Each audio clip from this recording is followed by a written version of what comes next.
Price Lord. எல்லாருக்கும் சுத்திரம். பிரியமானவர்களே, இந்த ஜீசஸ் சைட்டு காலிட்டி வழியாக பார்க்குற என் சகோதர சகோதரிகளுக்காக நான் கத்தரை சுத்திரிக்கிறேன். இந்நாளிலே நம்ம என்ன தெரிந்து கொள்ள போகிறோன்னா, மதிகேடரோ கனவீனத்தை அடைவார்களாம், ஞானவான்களோ கனத்தை சுதந்திரிப்பார்களாம். அப்போது இது எப்படி வெளிப்படும் அப்படின்னு நம்ம பார்த்தோமானால், நம் வாயின் வார்த்தையினாலே வெளிப்படும். கணத்தை சுதந்திரிப்பதும் கனவினத்தை அடைவதும் எப்படி வரும் அப்படின்னு பார்த்தீங்கன்னா, நம்ம கொடுக்குற வார்த்தை, பேசுகிற வார்த்தையினாலே வரும். இன்றைக்கு அதை குறித்து தான் நம்ம பார்க்க போகிறோம். நம்ம யார் அப்படின்னு பார்த்தீங்கன்னா, ராஜாவோட பிள்ளையில் ராஜாவுடைய பிள்ளைகளாக இருக்கிறோம். நம் ஆசாரியர்களாகவும் அழைக்கப்பட்டவர்களும் ஆட்டுக்குட்டியானவருடைய ஜீவ புஸ்தகத்தில் பேர் எழுதப்பட்டவர்களாகவும் இருக்கிறோம். அதை நிறைய பேர் பைபிள் படிக்கிறாங்களா இல்லையா எனக்கு தெரியல. நிறைய இருமாப்பு இருக்கிறது, நிறைய அலட்சியம் இருக்கிறது, நிறைய கோபம் இருக்குது, பழி வாங்குகிற தன்மை இருக்கிறது, பேரை கெடுக்கிற காரியம் இருக்கிறது, அவங்களோட வாழ்க்கை டேமேஜ் பண்ணுற ஒரு எண்ணங்கள் இருக்கிறது. இப்படி நிறைய நான் பார்க்கும்போது எனக்கு மனசு அப்படி கஷ்டமாக இருக்கும். ஆனால் இதெல்லாம் செய்யாத அப்படின்னு சொல்லப்பட்டது எதில் அப்படின்னு பார்த்திங்கன்னா பைபிளில் தான். சரி, ஓகே. நம்ம என்ன விதைக்கிறோமோ அதை கண்டிப்பாக அறுப்போம். சரிங்களா? அதனால் வேதம் சொல்லி கொடுக்குறத நம்ம கொஞ்சம் என்ன பண்ணுவோம், தியானிப்போம். நீங்கள் பார்க்குறவங்க எல்லாமே உங்களுக்கு தெரியலாம். ஆனாலும் நம்ம என்ன பண்ணலாம், கொஞ்சம் வேதத்தில் கொஞ்சம் நம்ம என்ன பண்ணிடலாம், பார்க்கலாம். கொடுமை உள்ளவன் மேல் போராமை கொள்ளாது, அவனுடைய வழிகளில் ஒன்றையும் தெரிந்து கொள்ளாது. என்னதான் செய்கிறாங்க அப்படின்னு போய் என்ன பண்ணாத, பார்க்காத. ஏன் பார்க்காதன்னு சொல்கிறாருன்னீங்கன்னா, அங்கே போனீங்கன்னா அங்கே இருக்கிற 10 அல்லது 20 விஷயங்கள் அவங்களுக்குள்ளே இருக்குமானா அதில் ஒரு விஷயமாவது உனக்குள்ளே என்ன பண்ணிடும், வந்துவிடும். அதனால் கொடுமை உள்ளவன் போராமை கொள்ளாத, அவனுடைய வழிகள் என்னன்னு ஆராய்ச்சி என்ன பண்ணாத, ஒன்றையும் தெரிந்து கொள்ளாதே. மாறுபாடு உள்ளவன் கர்த்தருக்கு அருவருப்பானவன், நீதிமான்களோடு அவருடைய ரகசியம் இருக்கிறது. மாறுபாடு உள்ள மாற்றி பேசுவான். ஃபோன் பண்ணால் ஃபோனே வரலன்னுவான், போட்டிங்களா அப்படின்னுவான். அவங்க போடும்போது நம்ம எடுத்துடணும். அப்படி எடுக்கலைன்னா அதோடு அவங்கள பிடிக்கிறது கஷ்டமாக போயிடும். நிறைய சொல்லலாம். காசு வாங்கும்போது ஒரு பேச்சு, காசு வாங்கின பிறகு ஒரு பேச்சு, கொடுக்கும்போது ஒரு பேச்சு, வாங்கும்போது ஒரு பேச்சு, கொடுக்கும்போது ஒரு பேச்சு. பிரியமானவர்களே, மாறுபாடு, வசனத்துக்கு ஏர்மாறாக பேசுகிற காரியம் மாறுபாடு.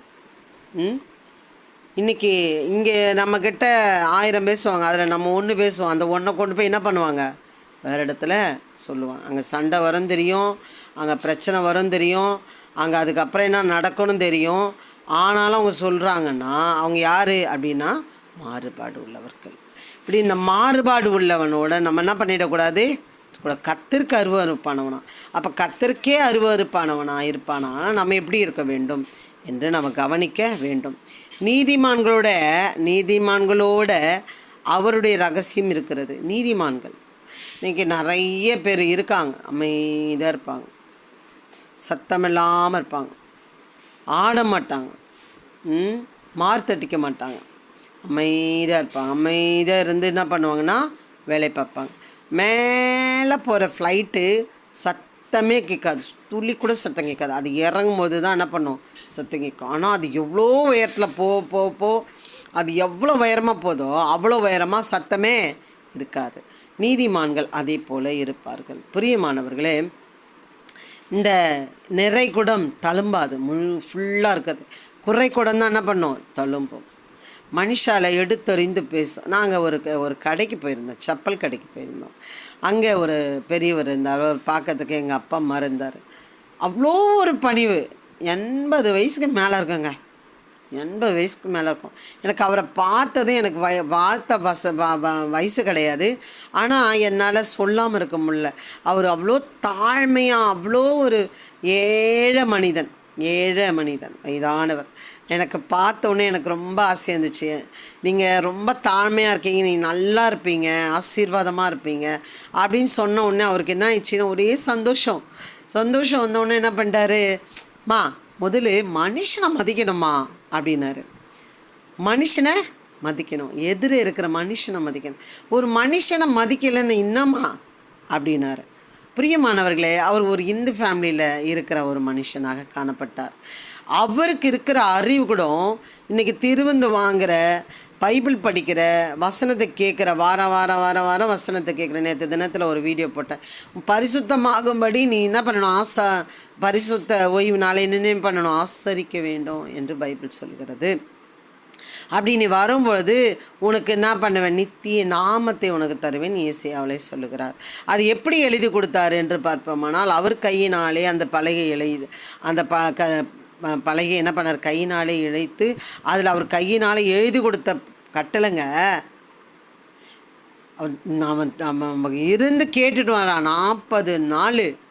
இன்றைக்கி அதை தான் நம்ம பைபிளில் படிச்சுட்ருக்கோம். மோசே 7 நாள் காத்து கொண்டிருக்கிறான். அப்புறம் 40 நாள் அவர் சொல்கிறதெல்லாம் கேட்டு கொண்டிருக்கிறான். அதை சொன்னதை தான் இன்ன வரைக்கும் நம்ம ஃபாலோ பண்ணிகிட்ருக்கோம். சரிங்களா? கேட்குறவங்க காது உளம் கேட்க கடவன், அவ்வளோதான். அதை கேட்டு கொண்டிருக்கிறோம். அதில் எத்தனை பேர் ஃபாலோ பண்ணுறாங்கன்னு எனக்கு தெரில. நான்லாம் நான் என்னை ஒன்று சொல்லிட்டாங்கன்னா மூஞ்சிலே முழிக்க மாட்டேன், அப்படியேப்பட்ட ஆள். இன்றைக்கி சில சகோதரிகளை என்னை வச்சு நொறுக்கிறாங்க. பழி வாங்குகிற தன்மையை நான் பார்க்குறேன். அவங்களுக்குள்ளே இருக்கிற கெருவத்தை நான் பார்க்குறேன். அவங்களுக்குள்ளே நான் நோஸ் கட் பண்ணணும் அப்படின்றதுலாம் ரொம்ப தயாராக இருக்கிறத நான் பார்க்குறேன். அதெல்லாம் ஆண்டவர் செய்யாதன்னு தான் சொல்கிறார். செய்யாத, பூராமல், எரிச்சல், இப்படி நிறைய சகோதரிகளை நான் பார்க்குறேன். பிரியமானவர்களே, அப்போ பாருங்கள், மாறுபாடு உள்ளவன் கர்த்தருக்கு அருவருப்பான். நீதிமான்களோட அவருடைய ரகசியம் இருக்கிறது. அவன் அமைதியாக இருப்பான். மேலே போக போக போக அமைதியாக இருந்து கர்த்தரோடு இணைவான். மனுஷங்கள்கிட்டேருந்து பிரிந்து கர்த்தரோட இணைகிறவனாக இருப்பான். பிரியமானவர்கள் கவனம். நீதிமான்களோட ரகசியம், அவருடைய ரகசியம் இருக்குதான் நீதிமான்களோட. துன்மார்க்குடைய வீட்டில் கர்த்தரின் சாபம் இருக்கிறது. சாபம் யாருன்னா விரும்புவாங்களா? பார்த்துக்கங்க. நீதிமான்களுடைய வாஸ்தலத்தையோ அவர் ஆசீர்வதிக்கிறார். அப்போ பாருங்கள், நம்ம நீதிமானாக இருக்கணுமா துன்மார்க்கணமாக இருக்கணுமா என்பதை நம்ம குறித்து நம்ம பார்க்கணும். ஏதோ ஒரு ஊழியக்காரன் ஒரு வார்த்தை சொல்கிறாருன்னா அது மோசே மூலியமா எழுதப்பட்டதை தான் அவர் என்ன பண்ணுறாரு, சொல்லி கொண்டிருக்கிறார். பவுல் பேசும்பொழுதெல்லாம் மோசையை கொண்டோம், ஆரோனை கொண்டோம், ஆபேலை கொண்டோம், நோவாவை கொண்டோம், ஆகாரை கொண்டோம், சாராளை கொண்டோம், ஆபிராமை கொண்டோம் பேசுகிறார். அவர்களெல்லாம் எப்படி வந்தாங்க? அவர்களெல்லாம் குறித்து யார் சொன்னது? மோசே எழுதப்பட்டது. பிரியமானவர்களே, பாருங்கள், ரொம்ப கவனமாக இருக்க நம்ம கற்றுக்கொள்ள வேண்டும். துன்மார்க்குடைய வீட்டில் கர்த்தரின் சாபம் இருக்கிறது, நீதிமான்களுடைய வஸ்தலத்தையும் அவர் ஆசீர்வதிக்கிறார். இகழ்வோரை அவர் இகழ்கிறார், தாழ்மை உள்ளவர்களுக்கு கிருபை அளிக்கிறார். நம்ம தாழ்ந்து போகிறோம், நம்ம தாழ்மையாக இருக்கணும். அப்போ தான் நம்ம ஜபத்தை ஆண்டவர் கேட்பார். நம்ம விட்டு கொடுத்து போகணுன்னு பார்த்தா நமக்கு அவங்க என்ன பண்ணுவாங்கன்னா அப்படி ஒரு கோவத்தைப்படுத்தி கோபம் மூட்டி நம்மளை அலட்சியம் பண்ணி 2 ஒன்றா சேர்ந்துக்கும், இல்லை 4 ஒன்றா சேர்ந்துக்கும். இப்படிப்பட்ட காரியங்கள்லாம் சபையிலே ஊழியத்தில் நடக்கிறது எனக்கு மனநோவாக இருக்கிறது. பிரியமானவர்களே, நாங்கள் அப்படி இருக்காதீங்க. நானும் என் ஃப்ரெண்டு ஒருத்தவங்க போவோம், சின்ன பிள்ளைங்க ஊழியத்துக்கு போயிருக்கேன், நிறைய இடத்துல போயிருக்கும்போது சில பிள்ளைங்க என்ன பண்ணோம், நான் என்னிடத்தில் ஓடி வந்துடுறாங்க, மொத்தமாக என்னிடத்தில் ஓடி வந்துடுறாங்க.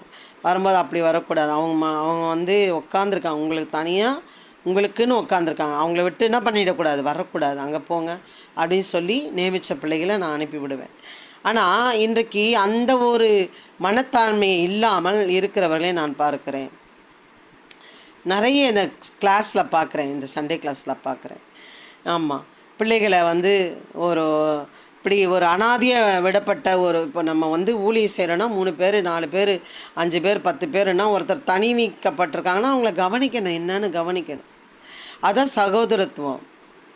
ஆனால் பைபிள் சொல்லுகிறது, இகழ்வோரை அவர் இகழ்கிறாராம், தாழ்மை உள்ளவர்களுக்கு கிருபை அளிக்கிறார். தாழ்மையாக இருந்துகிட்டே போகலாமே, எனக்கு கிருபை வேணுமே. ஞானவான்கள் கனத்தை சுதந்திரிப்பார்கள், மதிகேடரோ கனவீனத்தை அடைவார்கள்.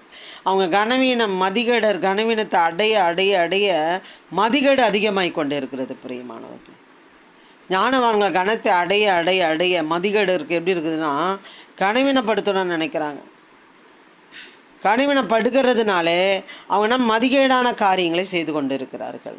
நிறைய காரியங்களை நான் பார்த்துருக்கிறேன். இது நிறைய சாட்சியை நான் கேட்டிருக்கிறேன். பிரியமானவர்களே, இந்த லிஸ்ட்டில் எப்படி இருக்கிறீங்க? மனம் திரும்புங்கள், கர்த்தர் சீக்கிரமாக வரப்போகிறார். அருமையான வசனங்களை, வார்த்தைகளை நமக்கு மோசே மூலயமா கொடுக்கப்பட்டிருக்கிறது. அதை கேட்கிறவன் பெற்றுக்கொள்ளுவான், தேடுகிறவன் கண்டடைவான், கேட்டு செயல்படுகிறவன் வாழ்ந்தடைவான். ஆமீன். ஆசீர்வதிக்கப்பட்டவர்கள் நீங்கள். கேட்டு பெற்றுக்கொள்ளுங்கள், நடந்து வாழ்ந்து பெற்றுக்கொள்ளுங்கள். கர்த்தர் உங்களை ஆசீர்வதிப்பாராக. ஆமீன். God bless you.